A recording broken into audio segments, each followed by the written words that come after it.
तो दोस्तों आज हो गया 5 मार्च 2023 यूपी समेत देश दुनिया की सभी ताज़ा बड़ी खबरें लेके आए हैं सिर्फ आपके लिए। चलिए फटाफट खबर शुरू करते हैं। उससे पहले चैनल को अब तक सब्सक्राइब ना किया हो तो फटाफट चैनल सब्सक्राइब कर दें, लाइक कर दें, शेयर कर दें ताकि इसी तरह खबर आप हर रोज देख सकें। चलिए शुरू करते हैं आज की पहली बड़ी खबर। कैम्ब्रिज में राहुल गांधी के लेक्चर पर रिजिजू का पलटवार, बोले जानबूझकर चल रहा है देश की छवि बिगाड़ने का काम। जी आपको बता दें कि कांग्रेस सांसद राहुल गांधी ने हाल ही में कैम्ब्रिज विश्वविद्यालय में दिए अपने बयान में कहा था कि भारतीय लोकतंत्र पर हमला हो रहा है और उन पर और साथ ही कई अन्य राजनेताओं की निगरानी की जा रही है।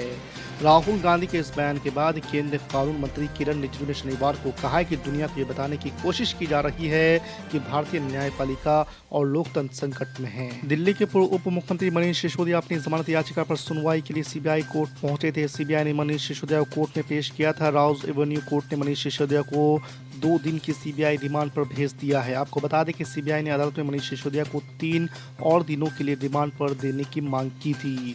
अदालत ने सिसोदिया को 2 दिन पूछताछ के बाद 6 मार्च को पेश करने का आदेश सीबीआई को दिए हैं। टीएमसी के सीनियर नेता अनुव्रत मंडल को शनिवार को कोलकाता हाई कोर्ट से बड़ा झटका लगा है। मंडल की ओर से दायर उस याचिका को हाई कोर्ट ने खारिज कर दिया जिसमें उन्होंने विशेष सीबीआई अदालत की ओर से जारी पेशी वारंट को चुनौती दी थी। इससे पशु तस्करी मामले में ईडी द्वारा पूछताछ के लिए उन्हें दिल्ली ले जाने का मार्ग साफ हो गया है। कांग्रेस पार्टी छोड़ने के 9 महीने बाद राज्यसभा सांसद कपिल सिब्बल ने शनिवार को एक गैर चुनावी राजनीतिक मंच शुरू किया है। उन्होंने अपने इस नए मंच को न्याय के लिए एक जन आंदोलन बताया। साथ ही पूर्व केंद्रीय मंत्री ने सभी विपक्षी मुख्यमंत्रियों और नेताओं का समर्थन मांगा है। एक संवाददाता सम्मेलन को संबोधित करते हुए सिब्बल ने कहा है कि विपक्षी नेताओं और दलों को देश में अन्याय के खिलाफ संयुक्त रूप से लड़ने के लिए साथ लाने की कोशिश की जाएगी। उन्होंने कहा कि उनका मकसद राजनीतिक नहीं बल्कि संवैधानिक मूल्यों के लिए लड़ना है। भारत के प्रधान न्यायाधीश डीवाई चंद्रचूड़ ने कहा है कि झूठी खबर के दौर में सच पीड़ित हो गया है और सोशल मीडिया के प्रसार के साथ ही हालात ऐसे बन गए हैं कि कई बार जो कुछ कहा या सुना जाता है उसकी तार्किक आधार पर कभी पुष्टि नहीं की जा सकती। सीजीआई ने कहा है कि हम ऐसे युग में रहते हैं जहां लोगों के पास सब्र और सहिष्णुता की कमी है क्योंकि वो ऐसे नजरियों को स्वीकार करने के इच्छुक नहीं हैं जो उनके दृष्टिकोण से अलग हो। उत्तर प्रदेश के एक भाजपा नेता और दैनिक भास्कर के एक संपादक सहित 2 पत्रकारों पर तमिलनाडु पुलिस ने केस दर्ज किया है। आपको बता दें कि तमिलनाडु में उत्तर भारतीय मजदूरों पर हमलों के बारे में ऑनलाइन झूठी और निराधार रिपोर्ट फैलाने के लिए ये मामला दर्ज किया गया है। भाजपा द्वारा मामला उठाए जाने के बाद बिहार सरकार ने शनिवार को तमिलनाडु के लिए एक टीम भेजी है जो स्थिति का जायजा लेगी। इसके अलावा झारखंड ने भी कहा है कि वो भी एक टीम भेजेगा। सपा के राष्ट्रीय अखिलेश यादव शनिवार को आजमगढ़ पहुंचे। इस दौरान वे केंद्र और राज्य की भाजपा सरकार पर जमकर हमला बोला। उन्होंने अपने भाषण में कहा है कि बुलडोजर से नहीं बल्कि देश संविधान और कानून से चलेगा। राज्य सरकार हर मोर्चे पर फेल है। महंगाई और बेरोजगारी के मुद्दे पर सरकार के पास जवाब नहीं है। सदन में सवाल पूछने पर एम्प्लॉयमेंट के फर्जी आंकड़े बता दिए जाते हैं। हाल ही में संपन्न हुए पूर्वोत्तर राज्यों नागालैंड, मेघालय और त्रिपुरा के विधानसभा चुनावों में कांग्रेस पार्टी की करारी हार पर एमआईएम प्रमुख असदुद्दीन ओवैसी ने निशाना साधा है। हैदराबाद के सांसद ने कांग्रेस पार्टी पर तंज कसते हुए सवाल किया है कि पार्टी इन चुनाव में अपनी हार के लिए किसे जिम्मेदार ठहराएगी। ओवैसी ने ट्वीट में लिखा, अमेठी की तरह एमआईएम ने नागालैंड, मेघालय और त्रिपुरा में भी चुनाव नहीं लड़ा। कांग्रेस अपनी हार का ठिकरा किस पर फोड़ेगी। त्रिपुरा चुनाव में भाजपा ने जिस तरह से सत्ता में वापसी की है उसने पार्टी के खास फॉर्मूले पर मुहर लगा दी है। ये फॉर्मूला है सीएम फेस बदलो, फिर से सरकार बनाओ। असल में एंटी इनकम्बेंसी एक ऐसी भंवर है जिसमें डूबकर तमाम सरकारें सत्ता में वापसी नहीं कर पाई, लेकिन लगता है भाजपा ने इस भंवर से बचकर निकलने की काट ढूंढ ली है। पिछले कुछ अरसे में 1 या 2 नहीं बल्कि 3 राज्यों में इसी फॉर्मूला का इस्तेमाल करके फिर से सत्ता का स्वाद चखने में सफलता हासिल की है। आपको बता दें कि त्रिपुरा चुनाव इसका हालिया उदाहरण है। जम्मू कश्मीर के पूर्व मुख्यमंत्री महबूबा मुफ्ती सालों से पासपोर्ट के लिए भटक रही है लेकिन उन्हें पासपोर्ट नहीं मिल रहा है। अब दिल्ली उच्च न्यायालय ने भी इसका संज्ञान लिया है।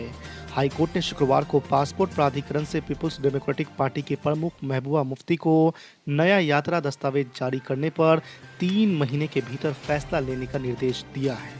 उत्तर प्रदेश और असम पुलिस द्वारा विरोध किए जाने के बावजूद कांग्रेस नेता पवन खेरा की अंतरिम जमानत की अवधि बढ़ा दी गई है।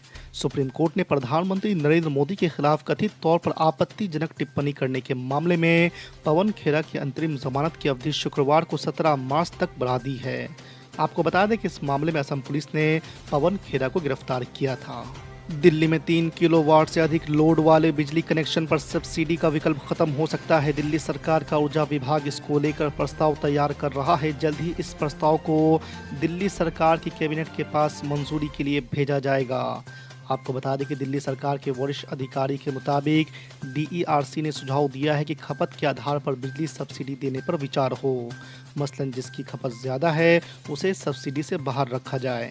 इलाहाबाद हाई कोर्ट ने समाजवादी पार्टी के वरिष्ठ नेता और पूर्व मंत्री मोहम्मद आजम खान को राहत देते हुए जौहर बीवी के लिए जमीन हड़पने के 11 मुकदमों में मिली जमानत निरस्त करने की राज्य सरकार की अर्जियों पर हस्तक्षेप करने से इनकार कर दिया है। कोर्ट ने अर्जियां निस्तारित करते हुए कहा है कि सरकार के समक्ष ये विकल्प है कि जिस अदालत ने आजम खान को जमानत दी है उसी अदालत के समक्ष जमानत निरस्त कराने की अर्जी दाखिल करें। तमिलनाडु में बिहारी मजदूरों के साथ हिंसा मामले पर भाजपा तेवर में है। इस मसले को लेकर भाजपा ने विधानसभा में हंगामा किया। सदन में विपक्ष के नेता विजय कुमार सिन्हा और डिप्टी CM तेजस्वी प्रसाद यादव के बीच इस मसले को लेकर तीखी नोकझोंक हुई। सरकार पर हमलावर बीजेपी को इस मामले में पहली सफलता मिली है। बीजेपी की मांग पर सरकार एक स्पेशल टीम तमिलनाडु भेजेगी और पूरे मामले की सघन जांच कराएगी। ऑल इंडिया मजलिस इत्तेहादुल मुस्लिमीन के अध्यक्ष असदुद्दीन ओवैसी ने अपने पार्टी के नेताओं से तेलंगाना में साल के अंत में होने वाले विधानसभा चुनाव की तैयारियां शुरू करने को कहा है। असदुद्दीन ओवैसी ने कहा कि उनकी पार्टी राजस्थान और कर्नाटक के आगामी विधानसभा चुनाव लड़ेगी। कांग्रेस अध्यक्ष मल्लिकार्जुन खड़गे ने लोकसभा चुनाव 2024 से पहले विपक्षी एकता पर जोर दिया है। उन्होंने बुधवार को कहा है कि विभाजनकारी ताकतों के खिलाफ एकजुट होकर लड़ना बेहद जरूरी है। उन्होंने कहा है कि इस तरह की एकजुटता के बीच ये सवाल ही नहीं है कि प्रधानमंत्री पद का उम्मीदवार कौन होगा। राजनीतिक गलियारों में खड़गे के इस बयान के कई मायने निकाले जा रहे हैं। सवाल उठता है कि क्या तीसरे मोर्चे की बनती संभावनाओं से कांग्रेस आलाकमान डर गया है। कांग्रेस नेता और वायनाड से सांसद राहुल गांधी के मेरे पास घर नहीं वाले बयान पर भाजपा ने तंज कसा है। मीडिया रिपोर्ट के मुताबिक वायनाड में बीजेपी लीडरशिप की ओर से कलपेट्टा के नगरपालिका सचिव को एक आवेदन भेजा गया है जिसमें राहुल गांधी के लिए घर की मांग की गई है। इस एप्लीकेशन में बीजेपी ने राहुल गांधी को प्रधानमंत्री आवास योजना में शामिल करने और उन्हें मकान और जमीन मुहैया कराने की अपील की है। कर्नाटक में इसी साल होने वाले विधानसभा चुनाव से पहले सरकारी कर्मचारियों को बड़ा तोहफा मिला है। पुरानी पेंशन स्कीम के लिए कमेटी बनाने के साथ ही सरकार ने सैलरी में 17% इजाफे की भी घोषणा की है। सरकार से वेतन वृद्धि जैसी मांगों को लेकर आश्वासन मिलने के बाद कर्नाटक में सरकारी कर्मचारियों ने अपनी अनिश्चितकालीन हड़ताल वापस ले ली है। दिल्ली के मुख्यमंत्री अरविंद केजरीवाल ने मनीष सिसोदिया की गिरफ्तारी के बाद मीडिया के सामने रूबरू हुए। इस दौरान उन्होंने बीजेपी और PM नरेंद्र मोदी पर जमकर निशाना साधा। उन्होंने कहा कि हमारे 2 सबसे अच्छे मंत्रियों को गिरफ्तार कर लिया गया। CM केजरीवाल ने कहा कि प्रधानमंत्री नरेंद्र मोदी दिल्ली में हो रहे अच्छे कार्यों को रोकना चाहते हैं। आबकारी नीति का मामला तो सिर्फ एक बहाना है। साथ ही उन्होंने ये भी कहा है कि एक जमाने में इंदिरा गांधी ने अति की थी, अब प्रधानमंत्री जी कर रहे हैं।